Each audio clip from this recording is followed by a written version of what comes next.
오늘 여호수아 강의 세 번째입니다. 오늘 적은 지식 최고의 믿음이라고 하는 제목으로 말씀을 나누겠습니다. 요즘에 철근을 빼먹은 아파트로 인해서 많은 사람들이 불안을 겪고 있습니다. 철근 누락 아파트를 발표하라고 그랬더니 또 LH공사에서 5곳을 빼고서 또 발표를 해가지고 그것이 또 문제가 돼가지고 많은 파장이 일어나고 있습니다.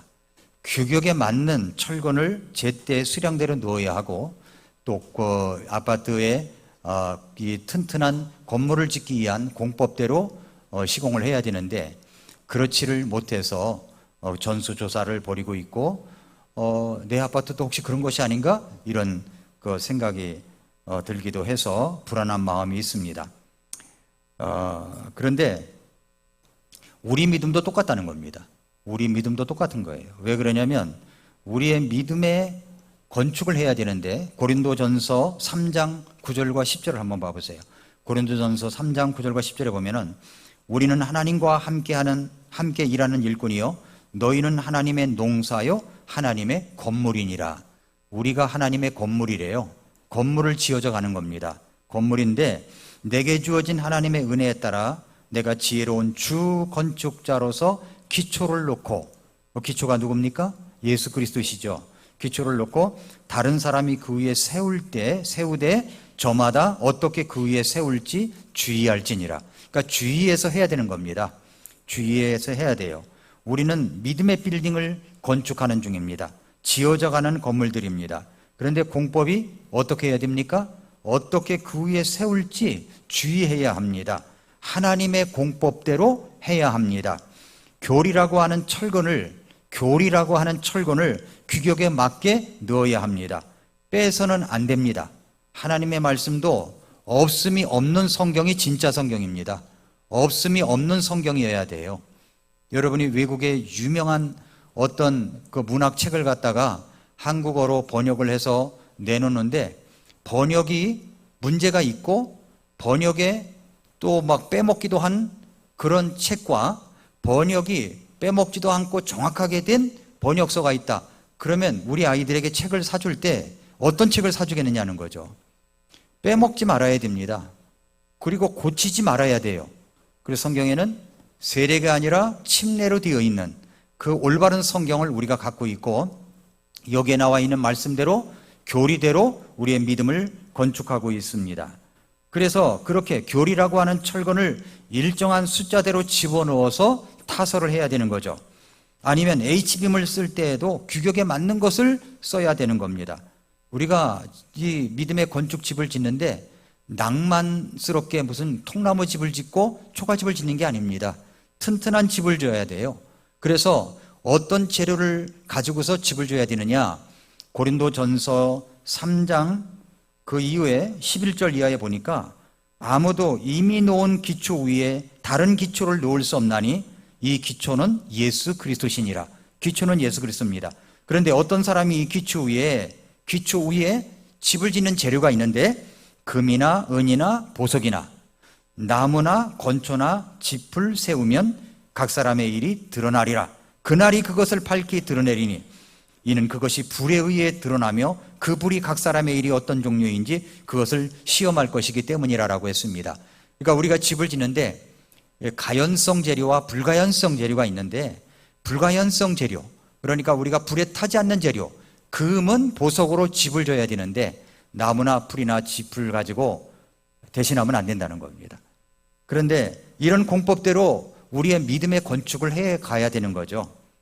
여러분, 우리가 교회를 얼마나 오래 다녔느냐가 중요한 게 아닙니다. 여러분이 교회에서 직분이 있느냐 없느냐 중요한 게 아니에요. 중요한 건 뭐냐면 또 믿음의 시작이 얼마 되지 않았더라도 주님께서 말씀하신 정확한 규격의 교리라고 하는 철근, 또 공법, 말씀을 가지고 내 믿음을 잘 건축해 나가는 것이 그게 가장 중요하다는 말씀을 하고 있는 겁니다. 오늘 본문은 이스라엘 백성이 가나안이라고 하는 하나님이 주신 땅을 함께 이제 나아가는 시작점에 서 있는 모습입니다. 우리가 가나안을 향하여 나아가는데 꼭 있어야 할 것이 있다고 그랬죠. 가나안 행군을 위한, 가나안 행진을 위한 동력이 있다고 그랬습니다. 동력. 이 동력을 잃어버리면 안 돼요. 그 동력, 힘있게 만드는 것, 그게 뭡니까? 가나안의 행진의 동력 세 가지를 지난 주일날 여러분에게 말씀을 드렸습니다. 첫째가 뭐라고 그랬어요? 순종이라고 했죠. 순종. 기억나십니까? 예, 기억나니까 정말 다행입니다. 예, 기억나십니까? 네, 순종의 순종, 말씀에 대한 순종, 순종입니다. 그리고 두 번째는 서로 돕는 겁니다. 나 혼자만 그냥 열심히 나가는 게 아니에요. 나 혼자만 가는 게 아니라 혹시 좀 뒤처지는 분, 또 여러 가지 또 힘들어 하시는 분이 있으면 같이 이렇게 도우면서 가야 되는 거죠. 그 다음에는 격려해 주는 것이라고 이야기를 했습니다. 여호수아 1장 말씀은요, 하나님께서 여호수아에게 말씀하셨죠. 1장 1절부터 9절까지 하나님께서 말씀하셨습니다. 그 말씀을 여호수아가 들은 거예요. 여호수아가 백성의 중간 지도자들, 중간 리더들에게 명령을 합니다. 백성들에게 들어가서 이런 말씀을 전하라. 이제 우리가 사흘 안에 요단을 건너갈 것이다. 양식을 준비하라. 이렇게 전하라고 했습니다. 그래서 이분들이 가서 이제 백성들에게 이야기를 했습니다. 그랬더니 이제 1장 16절부터 18절까지 보면은 백성들이 어떻게 반응을 합니까? 여호수아에게 격려를 하죠. 우리가 말씀대로 하겠습니다. 용기를 갖고 진행해 주십시오. 라고 이야기를 해서 1장의 모습이 이제 진행되는 겁니다. 그리고 나서 이제 하나님께서 그렇게 말씀하셨지만 2장에 와가지고 이제 가나안 땅을 점령하려고 하는 이 찰나 앞에 여호수아가 얼마나 떨렸겠습니까? 저는 굉장히 떨렸다고 생각이 들어요. 왜 그러냐면 가나안 땅이잖아요. 가나안 땅, 엄청난 땅이지 않습니까? 근데 저 같은 경우는 우리 교회 하나님 이 수많은 빌딩 중에서 빌딩 하나만 우리 교회에 달라고 하는데도 얼마나 마음이 어떤 때는 쪼는지 몰라요. 예, 두렵고 떨림이 있고 그렇거든요. 그래서 여호수아 1장을 자주 봐요. 여호수아 1장을. 여호수아 1장에 뭐라고 나와 있습니까? 꼭 저에게 하시는 말씀을 같았어요. 마음을 강하게 하고 크게 용기를 가져라. 그 말씀, 마음을 강하게 하고 크게 용기를 가져라. 그래서 마음을 강하게 하고 용기를 갖습니다. 매일 아침 저는 새벽에 기도를 할 때 A4 용지 한 바닥을 가득 써가면서 기도를 합니다. 하나님, 이런 거 주세요. 이런 거 주셔야 됩니다. 큰 것도 아닙니다. 이거 꼭 주셔야 됩니다. 하면서 쭉 내려가면서 마지막에 예수님의 이름으로 기도드립니다. 아멘. 그것도 모자라서 색연필로 다시 한번 또 거가면서, 그것도 모자라서 형광펜으로 또 칠하면서, 그러면서 이제 간절히 기도를 합니다. 이게 용기를 갖지 아니하면 이게 쉬운 게 아니더라고요. 그런데 여러분, 이건 무슨 뭐 빌딩 하나 가는 게 아니라 가나안 땅을 점령해 가는데 여호수아 마음이 얼마나 이게 힘들었겠냐는 겁니다. 그러니까 하나님께서 직접 말씀하셨잖아요. 마음을 강하게 하고 용기를 가져라. 너 모세가 내가 함께 했던 거, 모세와 함께 했던 거 봤지? 그것처럼 내가 너와 함께 할 거야. 그러면서 이 말씀을 가지고 좌로나 우로나 치우치지 말고 말씀대로 행하면 하나님께서 너에게 성공을 주시겠다. 이 성공이라고 하는, successful이라고 하는 이 성공이라는 단어가 많이 나오는 게 아니에요, 성경에. 근데 여호수아 1장 8절에 또 7절 8절에 나와 있습니다. 그렇습니다. 그러면서 이제 이때 필요한 것이 뭐겠습니까? 정말 떨린 일인데 이때 필요한 것은 리더십입니다. 리더십이 하나 무너지면요, 아무것도 될 수 없는 거예요. 리더십에 대한 격려, 그것이 없이는 어떤 것을 이룰 수가 없습니다. 여호수아 2장에 와서 하나님은 그런 이스라엘에게 이제 정말 떨리는 일을 진행함에 있어서 이제 자기들과 이제 그들이 진행함에 있어서 하나님께서 꼭 너희들에게 필요한 그 샘플을 하나 만들어 주신 것 같아요. 그게 뭐냐면 이제 3장에 가면 요르단강을 건너가지 않습니까? 요르단강을 건너가기 전에 여기 여호수아가 정탐자 2명을 여리고에 보냅니다. 그 보내는 과정에서 한 여인이 드러나죠. 그분 이름이 라합입니다. 라합. 그런데 꼭 앞에 붙는 단어가 있어요.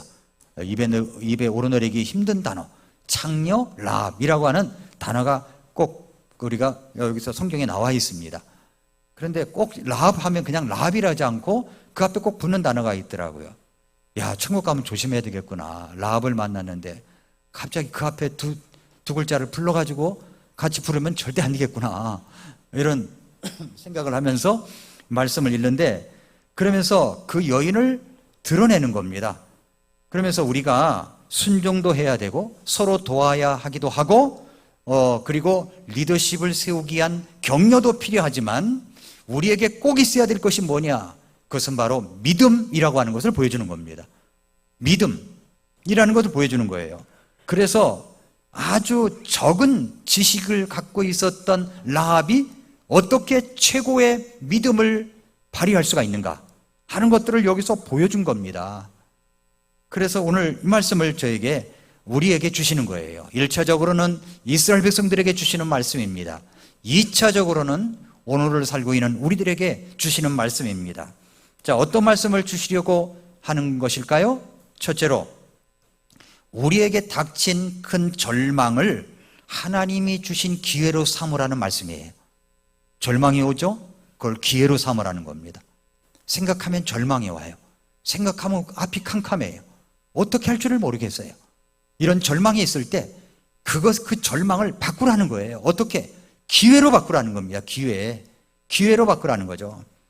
자, 가나안을 향하여 가는 이스라엘 백성들의 그 행진에 있어서 그게 탄탄대로였을까요? 탄탄대로가 아닙니다. 사금팔이 하나로 튕겨가지고 줄을 거서 땅을 따먹는 그런 게임이 아닙니다. 이 행진에 있어서 여러 가지 시련과 고통이 있을 것입니다. 공격도 있을 것입니다. 그래서 우리 하나님께서는 먼저 지도자가 두려워하지 않고 용기를 가지라고 몇 번이고 1장에서 말씀을 하신 것입니다. 땅의 지도를 그리듯 경계와 지경을 정해주시면서 네 평생에 아무도 네 앞에 설 수 없으리라. 내가 모세와 함께하던 것 같이 너와 함께할 거야. 내가 너를 떠나지 아니할 거야. 너를 버리지 아니할 거야. 마음을 강하게 하고 용기를 내. 내가 이 백성들에게 주려고 했던 땅이 있지, 네가 갖고 말이야 딴 사람들에게 그 지파들마다 다 나눠주게 될 거야. 이 이야기를 하고 있는 겁니다. 두렵고 마음이 불안할 때 여러분 누군가 나와 함께 하겠다고 하면요, 얼마나 용기가 납니까? 힘이 납니까? 예, 용기를 가지세요. 제가 기도하고 있습니다. 이 한마디 들어도 그렇게 용기가 나는데 여기 하나님께서 직접 나오셔서 모세와 함께 하던 것 같이 내가 너와 함께 할 거야. 마음을 강하게 하고 용기를 가져. 네가 그 땅을 다 점령하고 네가 각 지파에게 나눠주게 될 거야. 이 말씀을 드리니 얼마나 용기가 났겠습니까? 이 행진은 그냥 행진이 아닙니다. 전쟁입니다. 싸움입니다. 여러분, 우리가 걸어가는 믿음의 행진, 신앙의 행진도 사실상 전쟁입니다. 전쟁. 하나님이 주신 과업들, 축복들이 있어요. 가나안은 천국을 말하는 게 아닙니다. 가나안은 하나님이 주신 축복의 땅을 이야기하는 겁니다. 우리에게도 축복이 있어요. 하나님이 주시려고 하는 축복들이 있습니다. 이 축복들을 갔는데 그냥 저절로 쑥 굴러오는 게 아니에요. 그게 아니라 내가 믿음으로 주장하고 그것을 영적 전쟁을 벌여서 차지해야 될 땅들이에요. 그런 축복들입니다. 그런데 이제 그 행진을 하는 데 있어서 때로는 어렵고 힘들고 절망스러운 상황일지라도 여기 라합이 가지고 있었던 그런 모습처럼 너희들도 그런 절망을 기회로 삼으라는 말씀을 가르쳐주고 있는 겁니다. 가나안 땅 여리고에 한 여인이 살고 있었습니다. 그의 이름은 라합입니다. 그의 직업은 웃음을 팔고 몸을 파는 그런 창녀였습니다. 정말 천한 사람이었습니다. 사회적으로 인정받는 사람이 아니었습니다. 어떻게 보면 보잘것없는 사람이었습니다. 그런데 이 여인이 아마도 여인숙을 운영하고 있었던지 여호수아가 여리고 도시를 정탐하러 들어가게 됐는데 여호수아 정탐꾼을 두 사람을 보내게 되는데 그 두 사람이 잠을 자는 숙소가 됐다는 거죠. 여호수아 2장 1절부터 3절을 보십시오. 눈의 아들 여호수아가 은밀히 정탐하려고 시딤에서 두 사람을 보내며 이르되. 자, 여호수아가 사람을 보낼 때 12명 보낸 게 아닙니다. 12명 보낸 게 아니고요, 은밀하게 두 사람만 보내요. 그리고 여호수아는 아는 거예요. 경험적으로 아는 겁니다. 12명 보낼 필요가 없다. 2사람만 보내도 충분하다. 2명. 그러니까 어떤 일을 성취하는 데 있어서 숫자 싸움이 아니라는 거예요. 이것은 긍정적인 믿음을 갖고 있고 하나님을 바라볼 수 있는 소수의 사람일지라고 할지라도 하나님은 그 일을 성취하고 만다는 겁니다. 그 일을 말씀하시는 것을 이제 여호수아가 뼈저리게 느꼈던 거죠. 그래서 은밀하게 정탐꾼 2명을 여리고에 보냅니다. 가서 이제 라합이라고 하는 창녀의 집으로 들어가서 거기서 이제 잠을 자게 됐습니다. 그런데 어떤 이가 그것을 보고서 이제 여리고 왕에게 가서 이제 이야기를 한 겁니다. 밀고를 한 거예요. 그러자 여리고 왕이 라합에게 사람을 보내가지고 야, 네게로 들어와서 네 집에 들어온 사람 있지? 내놔. 그들이 말이야 온 지역을 탐지하러 온 정탐꾼이야, 스파이야 라고 이야기를 합니다. 그럴 때 라합이 보이는 행동을 잘 봐야 되는 거예요. 왜 그렇게 했는가도 봐야 되는 겁니다. 라합이 어떤 행동을 했으며 왜 그렇게 했느냐는 겁니다. 여호수아 2장 4절부터 7절에 보니까 그 여인이 2사람을 데려다 숨기고는 숨겼습니다. 왜 숨겼을까요? 그 위에 그 이유가 나와요. 이같이 이르되 사람들이 내게 왔었으나 그들이 어디에서 왔는지 나는 알지 못하였고 어두워서 성문을 닫을 때쯤 뒤어 그 사람들이 나갔으니 그 사람들이 어디로 갔는지 내가 알지 못하노라. 급히 그들을 추격하라. 너희가 그들을 따라잡으리라 하였으나 사실은 뭐예요? 이 여인이 이미 그들을 집의 지붕에 위에 올라가 가지고 여기에 가지런히 쌓아놓은 아마줄기로 들어가라고 그래가지고 아마줄기로 덮어놓은 겁니다. 그러니까 아무도 모르게 덮어놓은 거죠. 그리고 거기에 이제 추적하러 왔던 사람들은 이제 요르단에 이르는 길로 이제 나갔고 추격하러 나갔고 때마침 성문이 닫혀졌다라는 이야기가 이제 7절까지 나와 있습니다. 라합은 정말로 중요한 기회를 만난 겁니다. 무슨 말이냐면 이스라엘 백성들이 여리고성에 쳐들어와서 여리고성을 정복한다는 정보를 갖고 있었던 거죠. 가나안 땅은 이제 망했다. 가나안 땅은 망했다. 이미 하나님께서 이미 정한 길이다 라고 생각을 한 겁니다. 라합은 이 기회를 그냥 지나치지 않았습니다. 절망만 안고 살아가지 않았어요. 그녀는 정탐꾼 2사람이 위기에 몰려 있을 때 숨겨준 겁니다. 이스라엘 사람이라 숨겨줬어요. 그리고 그들이 살아날 수 있도록 도와주었습니다. 그녀는 아주 절망적 상황에서 이제 여리고는 망한다라고 하는 이 절망적인 상황에서 기회를 만난 거죠. 기회를 만난 겁니다. 여러분, 지혜로운 사람은 중요한 그런 기회를 만났을 때 어떻게 합니까? 어떻게 하죠? 그리스 3대 비극 시인 중에 한 사람인 아이스킬로스라는 사람이 뭐라고 얘기했냐면은 지혜는 공경에서 나온다 그랬어요. 우리나라 말에도 그런 말이 있죠. 지혜는 궁하면 통한다라는 말이에요. 궁하면 통하는 겁니다. 예, 이런 말들은 모두 위급한 상황을 만날 때 극적으로 그 순간을 모면할 수 있는 길이 있음을 뜻하는 말입니다. 여러분, 우리에게도 절망스러운 상황이 있을 때가 있습니다. 어렵고 힘들 때가 있어요. 그때 그것을 절망으로만 보지 말고 이 상황 속에서 어떻게 하면 이것을 기회로 삼을 것인가 하나님 앞에 기도하고 지혜를 구하고 찾고 문을 두드려야 된다는 겁니다. 그랬을 때 하나님께서 구하고 찾고 문을 두드리는 자에게 주신다는 말씀을 해주신 것입니다. 이 여인은 절망을 기회로 이제 삼을 줄 아는 그런 가르침을 말씀하고 있는 겁니다. 이스라엘 백성들에게 하신 말씀은 똑같은 거예요. 니들 가다가 말이지 믿음의 행진으로 가나안 땅을 가다가 절망스러운 상황을 만난다고 할지라도 그럴 때 그걸 기회로 삼아라. 왜냐하면 여기 라합이 그렇게 했단다라는 것을 보여주고 있는 겁니다. 자, 2번째로 적은 지식을 가지고도 최고의 믿음이 있었다는 것을 가르쳐주고 있습니다. 적은 지식을 가지고도 최고의 믿음이 있었습니다. 라합은 정말로 지혜로운 여인이에요. 그 지혜는 엄청난 지식에서 나온 것이 아닙니다. 그녀가 알고 있는 지식은 아주 미량이었어요. 미량. 아주 작은 거였습니다. 그런데도 그녀는 하나님을 믿는 믿음을 최고로 이야기한 겁니다. 최고로. 그것이 바로 뭐냐? 지혜요 지식인 거죠. 성경에서 지혜와 지식을 이렇게 말씀합니다. 주를 두려워하는 것이 지식의 시작이나 어리석은 자들은 지혜와 훈계를 멸시한다고 잠언 1장 7절 말씀을 하고 있습니다. 참 지혜와 지식이 필요한 때입니다. 저는 이제 이런 생각을 했어요. 자, 우리가 하나님께서 주신 과업이 있을 때, 어려움이 있을 때 이런 지혜와 지식이 있어야 되는데 이런 지혜도 없고 지식이 없어가지고 우리가 어려움을 겪고 고통을 당하고 속상해하는 경우가 얼마나 많으냐. 그래서 제가 이제 블로그에다가 잠언 말씀을 이렇게 쓰기도 하지만 그건 아주 그냥 조금이고, 제가 잠언서를 가지고 주일날 오후에 우리 성도님들과 나눠야 되겠다. 그래서 오늘부터 이제 주일날 오후에 잠언 강해를 시작합니다. 잠언을 통해서 최고의 지혜를 배우는 거예요. 어떻게 최고의 지혜를 배울 수 있을까요? 잠언 뭐 맨날 읽는 건데 다 아는 거야, 이렇게 생각하는 분들에게는, 그분들에게는 지혜가 없습니다. 지혜를 배워야 돼요. 지혜를. 세계의 전무후무한 부를 누리고 정치를 했고 솔로몬 성전을 지었던 이 솔로몬이 거의 대부분 잠언서를 기록했습니다. 이 잠언서 말씀을 주일날 오후마다 여러분들이 함께 한다면 최고의 지혜를 이제 배우게 될 것입니다.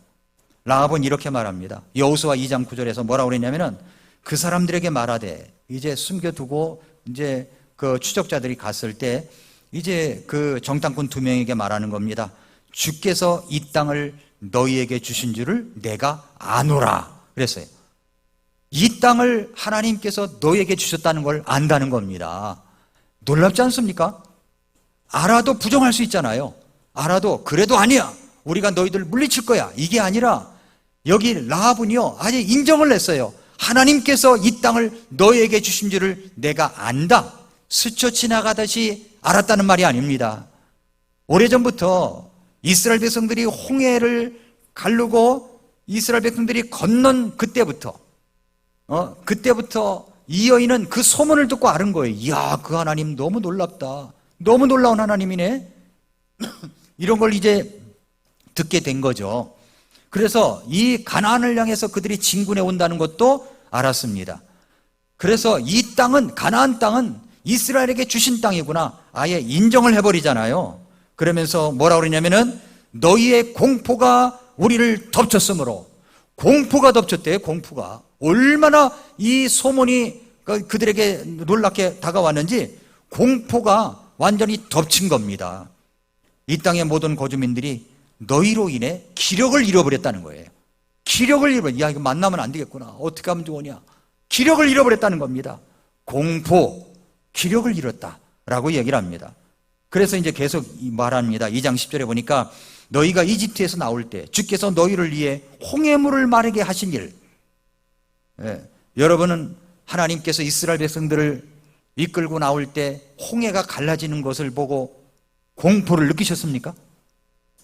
공포. 이야, 정말 우리 하나님은 놀라운 하나님이다. 정말 흥분한, 전율이 일어나는 이런 것이 있었나요? 이 여인은 있었다고 얘기를 합니다. 있었대요. 그 다음에 너희가 요르단 저쪽에 있던 아모리 족속의 두 왕, 아주 강력한 왕이에요. 시혼과 옥에게 행한 일, 그들을 진멸한 일을 우리가 들었다는 겁니다. 우리가 들었다는 거야. 그래서 너무 이게 공포를 느끼고 기력을 잃어버렸다 하는 겁니다. 라합의 지혜는 어떤 것이었을까요? 이 땅은, 가나안 땅은 하나님께서 너희들에게 주셨다, 이거에 대해서 항거하고 대항하지 않는다는 지혜를 가진 겁니다. 여러분, 하나님의 사역에 열심을 내지는 못할 망정 그 사역을 방해해서는 안 됩니다. 하나님의 뜻을 거역하는 것은 화를 자초하는 결과가 되는 거죠. 오늘 본문에서 하나님의 계획과 뜻이 무엇입니까? 그것은 가나안을 이스라엘 백성들에게 주셨다는 것입니다. 가나안 사람들이 우상 숭배와 죄악으로 더러워진 그 땅을 회복시키시며 그들을 물리치시고 이스라엘 백성들에게 그 땅을 주시는 것이 하나님의 계획이고 하나님의 사역이었습니다. 라합의 지혜라고 하는 것은 뭐냐면, 하나님의 뜻을 대항하지 않고 받아들인 거예요. 받아들인 겁니다. 인정하는 겁니다. 이 땅은 너희들의 땅이다. 이 땅은 너희들의 땅이다. 여러분, 사람은 살아가면서 중요한 기회를 만납니다. 그 중요한 기회는 무엇입니까? 오늘 라합은 그가 평소에 듣고 있었던 하나님의 백성들이 자기네 여리고 도시를 공격한다는 이야기를 들었던 것입니다. 그런 소문에 대해서 많이 듣고 있었어요. 라합 이야기를 보면은 그가 이집트에서부터 있었던 일과 홍해바다를 건넌 일들, 광야 생활 가운데서 하나님께서 그 백성을 지켜주신 일들, 전쟁을 했다 하면 승리를 거둔 일들을 다 듣고 있었고 인정을 하고 있습니다. 그 하나님 너무 놀랍다. 라합은 그 하나님에 대해서 알고 싶었습니다. 그들이 믿고 있는 그 하나님을 믿고 싶었을 것입니다. 그러나 나도 그 하나님의 보호 아래 들어가고 싶다, 이런 마음이 라합에게 있었다는 것이죠. 라합은 그런 하나님을 기억하고 그런 하나님의 그늘 아래 보호 아래 들어가고 싶은 마음이 있었습니다. 여기 창녀 라합의 행동은 오직 하나님의 그 크신 역사를 기억했습니다. 그녀가 하나님을 기억하지 않았다면 결코 이 첩자, 스파이를 숨겨지는 일은 없었을 것입니다. 라합이 자기 백성 편에 섰다면 하나님 앞에 의로움을 받을 수가 없었을 것입니다. 오직 하나님 편에 될 때에만 의롭다고 여김을 받을 수가 있는 거죠. 시편 기자는 하나님의 은혜를 구하는 기도에서 하나님의 이름을 인하여 자신을 선대하시며 또한 주의 인자하심으로 자기를 건져달라고 간구합니다. 시편 109편 21절에 보니까 그러나 오 하나님 곧 주여 주께서 주의 이름을 위하여 나를 위해 행하소서, 주의 긍휼이 선하시오니 주께서 나를 건지소서라고 했습니다. 이 같은 간구 역시 하나님의 편에 섬으로 인해서 의롭게 된다고 교훈하고 있는 겁니다. 인간이 아무리 선하다고 해도 하나님과 적대 관계에 서 있으면 의인이 아닌 겁니다. 라합은 하나님의 크신 능력을 들었을 때 다른 사람들이 간담이 녹는 것과는 달리 오히려 하나님의 임재를 사모했습니다. 그 어떤 것보다도 하나님께서 자신을 붙들어 주시는 것보다 더 큰 것은 없다고 생각을 한 거죠. 그래서 뭐라고 얘기를 합니까? 여기에 11절에 보니까 우리가 이 일들을 들은 뒤에 곧바로 우리의 마음이 녹아버렸대요. 녹았고 너희로 인해 어떤 사람에게도 더 이상 용기가 남지 아니하였나니 주 너희 하나님 그분은 위로 하늘에서와 아래로 땅에서 하나님이래요. 그러니까 위에서 역사하신 하나님, 아래로 땅에서 역사하신 하나님이라는 겁니다.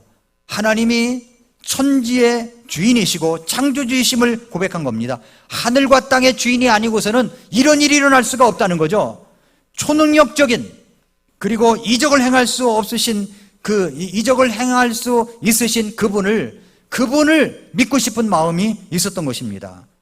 여러분, 우리가 예수님을 믿으면서도 하나님이 세상을 주관하시고 또 하나님이 계심을 망각한다면 여러분 지혜로운 성도가 아닐 것입니다. 하나님께서 이 땅을 지으셨기에 이 시편 기자는 시편 145편 9절에서 이렇게 노래했습니다. 주께서는 모든 것에게 선하시니 그분의 친절한 긍휼이 그분께서 지으신 모든 것 위에 있도다라고 했습니다.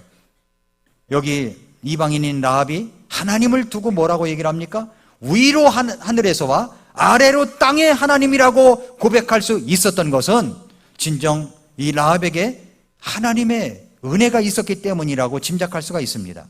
여러분, 우리에게도 기회가 찾아옵니다. 그것을 어떻게 대하십니까? 어떻게 대해요? 특별히 인생의 중요한 길목마다 여러분에게 다가오는 하나님이 주신 기회가 있습니다.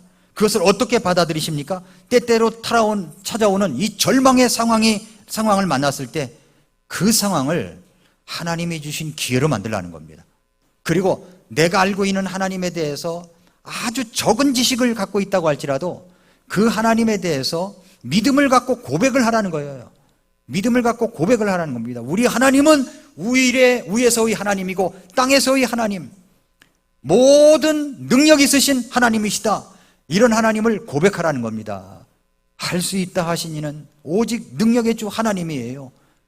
오늘 우리 은혜 목장 나와서 찬양한 것처럼 할 수 있다 하시니 찬양하려면서 나아가는 거죠. 하나님이 얼마나 놀라우신 하나님인가 고백을 하는 겁니다. 입술로도 고백하고 저는 글로도 쓰면서 고백을 해요. 우리 하나님은 이것을 능히 하실 수 있는 분이시다 라고 하는 것을 믿음으로 고백하는 겁니다. 여러분, 이 라합이 얼마나 그 믿음을 갖다가 위대하게 봤냐면 하나님께서 아주 미세한 조그만 지식을 가지고 위대한 하나님을 받아들였던 이 여인의 믿음을 어떻게 받아들였냐면은 히브리서 11장에 보면은 믿음의 사람들이 쭉 나오죠. 나오는데 말이죠. 거기에 보면은 여기에 그 다윗도 한 줄이고 또 다른 그 믿음의 위인들도 한 줄짜리 그 믿음이에요, 전부 다. 그런데 히브리서 11장 31절에 보니까 믿음으로 창녀 라합은 정탐꾼들을 평안히 받아들인 뒤에 믿지 아니한 자들과 함께 멸망하지 아니하였도다. 그 받아들인 것을 뭘로 한 거예요? 믿음으로 한 거예요, 믿음. 그 믿음이 어떻게 생겨났어요? 최소한의 지식, 아주 적은 지식을 가지고 그 믿음을 발휘했는데 믿음의 사람들의 대열 속에 이 여인이 들어가 있습니다. 놀랍지 않습니까? 여러분 앞에 그런 기회가 옵니다. 여러분 앞에 그런 기회를 하나님이 주십니다.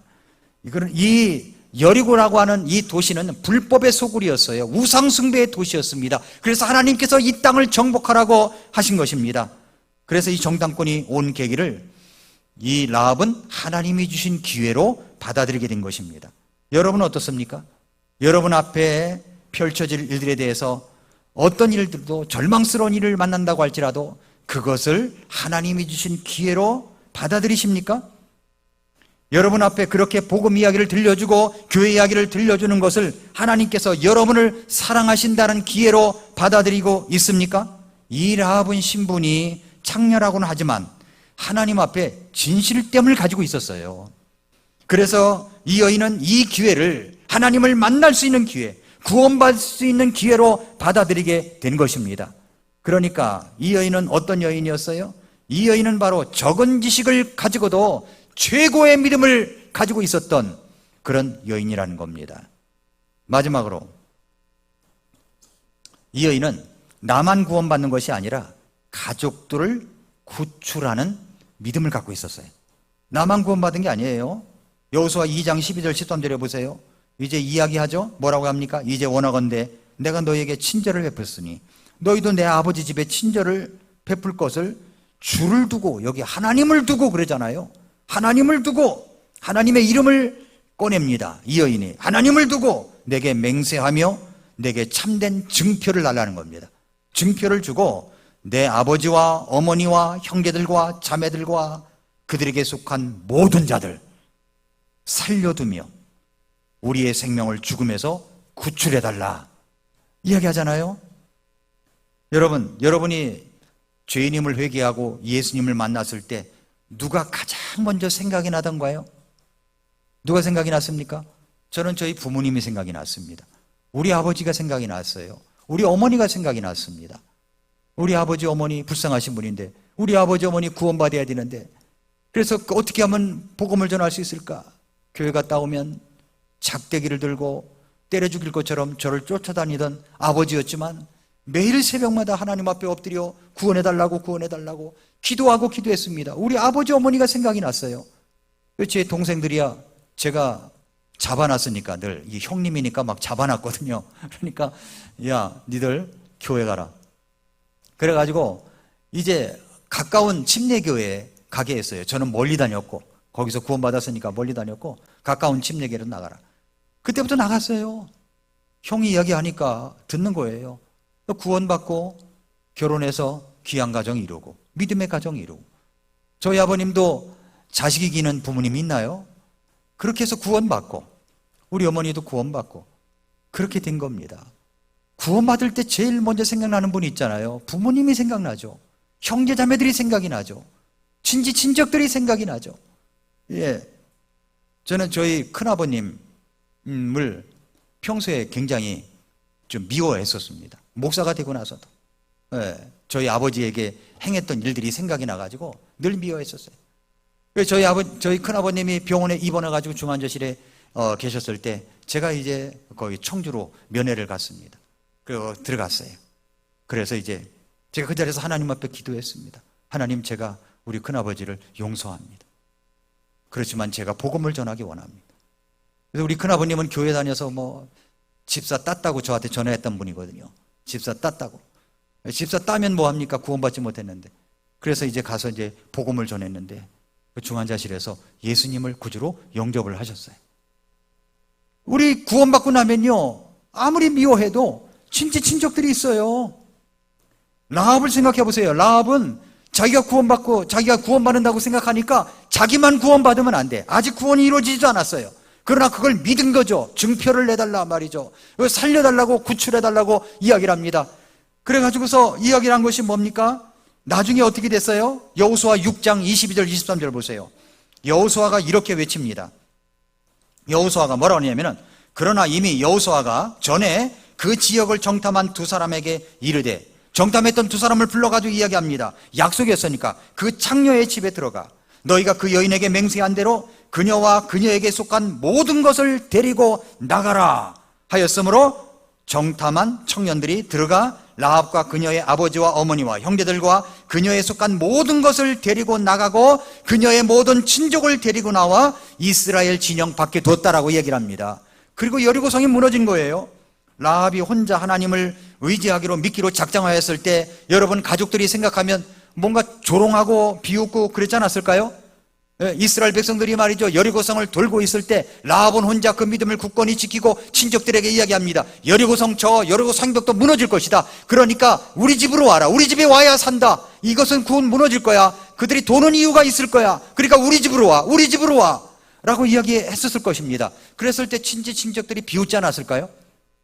이스라엘 백성들이 돌고 있었을 때, 여리고성을 돌고 있었을 때, 야 쟤들 봐라, 이 성벽은 끄떡도 없어. 마차 2대가 2차선으로 다니는 성벽의 두께야. 이것을 무너뜨릴 수가 있다고? 어림도 없는 소리야. 그게 뭐 돈다고 무너지냐? 돌았냐 돌게? 뭐 하면서 이제 그런 이야기를 했었겠죠. 그런데 어떤 일이 벌어졌어요? 무너졌습니다. 그럴 때 그 집에 왔던, 라합의 집에 왔던 사람들은 얼마나 안심했을까요? 너무 감사하지 않았을까요? 너무 감사했을 것입니다. 그리고 그들은 다 구원을 받게 된 것입니다. 여러분, 여리고가 하나님의 심판의 칼날에 떨어지던 그날에 라합의 가족과 이웃들, 라합의 결단에 대하여 얼마나 감사했을까요? 정말 우리 가족들이 천국에 가면은, 야, 네가 아니었으면 어떻게 내가 천국에 왔겠니? 얼마나 고마워할까요?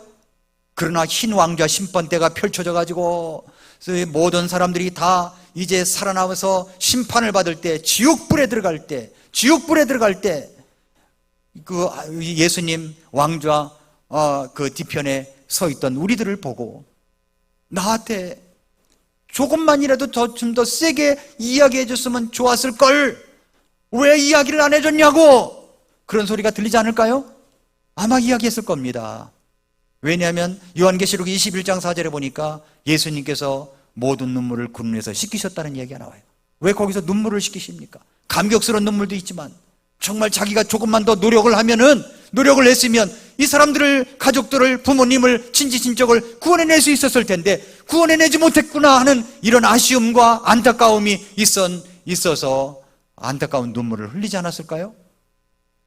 여기 라합은 정말 자기만 사는 게 아니었습니다. 믿음이 있었고 자기가 갖고 있는 그런 지식은 조금밖에 없었어요. 그러나 하나님을 믿는 믿음은 엄청 컸습니다. 하늘에서의 하나님, 땅에서의 하나님이다. 이 땅은 너희들 거야 라고 얘기를 하면서 하나님이 너희에게 주신 땅이야. 그러면서 우리를 구출해달라고 이야기를 한 겁니다. 불신자에게 전도를 해보면 가끔 이런 사람이 있어요. 우리 식구 중에 아직 시어머니가 믿지 않습니다. 어찌 제가 먼저 믿을 수 있겠습니까? 돌아가시면 그때 믿겠습니다. 이런 분도 계시고, 아버지가, 부모님이 불교를 믿고 있는데 제가 어찌 먼저 믿을 수 있겠습니까? 돌아가시면 그때 믿겠습니다. 이런 분도 계시고, 그러나 정말로 부모님을 사랑한다면 그 자신이 먼저 시작하지 않으면 안 됩니다. 라합이 먼저 시작하였으므로 그 가족을 구원할 수가 있었던 것입니다. 라합이 우리 가운데 어떤 사람과 똑같은 의식구조를 갖고 먼저 믿음을 갖는 것을 시작하지 않았다면 여리고성의 멸망과 함께 이 여인도 가족도 다 멸망했을 것입니다. 누군가 먼저 시작을 해야 돼요. 그 시작이 누굽니까? 내가 돼야죠. 내가. 이제 두 정탐꾼은 자신의 진영으로 돌아와서 여호수아에게 이 사실을 보고합니다. 그들은 진실로 하나님께서 그 땅을, 그 성을 자신들의 손에 붙이셨다는 사실을 확인합니다. 우리 지금숙 자매님, 이제 어머님 돌아가셨을 때 이제 광주에 문상을 갔습니다. 그런데 거기서 이제 예배를 이렇게 드려서, 제가 예배를 드렸을 때 뭐 하겠습니까? 복음을 전했죠. 그랬더니 우리 지금숙 자님 동생, 조카죠. 그 동생의 아들이 있었는데 아들이 엄마한테 그러더래요. 엄마가 이야기했던 거하고 똑같은 말씀을 목사님이 하시네? 라고 하더랍니다. 그래서 그때 그 상주 오빠 부부를 상담할 수 있었습니다. 그리고 우리 민경자매 아버님도 상담할 수 있었어요. 여러분, 그런 복음의 기준을 갖고 꼭 붙들고 있어야 복음의 역사가 일어나는 거예요. 흔들리면 안 되는 겁니다. 그리고 기왕 믿음의 생활을 하려면 올바른 교회에서 올바른 믿음으로 신앙생활을 할 수 있어야 된다는 거죠. 사랑하는 성도 여러분, 하나님은 모든 사람이 구원받기를 원하십니다. 그렇지만 여러분에게 라합의 집에 붉은 줄을 매달고 있었어야만 구원받을 수가 있었듯이 우리에게는 십자가 예수 그리스도의 십자가의 보혈로 붉은 피로 용서한 그 십자가 예수 그리스도의 그 피로 구원받은 그것을 갖다 마음속에 받아들이지 않으면 구원받을 수가 없는 것입니다. 라합은 적은 지식을 가지고 최고의 믿음을 표현했던 그런 여인입니다. 제가 여러분들에게 말씀드리잖아요. 우리가 하나님께서 우리 교회 예배당을 주실 때까지 그때까지 우리가 모든 한 분이 한 사람에게 복음을 전해가지고 구원받고 내가 양육을 하는 거예요. 내가 양육할 수 없다고 생각하지 마세요. 여기 라합은 아주 조그만 지식을 가지고도 위대한 믿음을 발휘했습니다. 그러니까 여러분 이제 그렇게 전도를 해서 양육을 해가지고 교회에 정착시키는 것, 이것을 해보자는 겁니다. 한 사람도 예외됨이 없이 그것을 하자는 거예요. 하나님께서 우리가 하나님을 기쁘시게 하면 하나님도 우리를 기쁘게 해 주실 줄 믿습니다. 기회가 항상 오는 것은 아닙니다. 기회가 주어졌을 때 하나님이 주신 것으로 받아들이십시오. 라합은 절망의 상황 가운데서도 하나님을 믿고 그 믿음을 표현함으로 구원을 받았습니다. 절망의 상황이 구원의 기회로 바꾸는 것입니다. 여러분도 우리도 모두 다 마찬가지입니다. 절망의 상황이 하나님이 주신 기회로 붙을 수가 있습니다. 적은 지식을 가지고 최고의 믿음을 나타냈던 라합처럼 저와 여러분들도 그런 믿음의 행진의 대열 속에서 믿음을 나타내는 그런 여러분들이 될 수 있기를 축복합니다. 기도하겠습니다.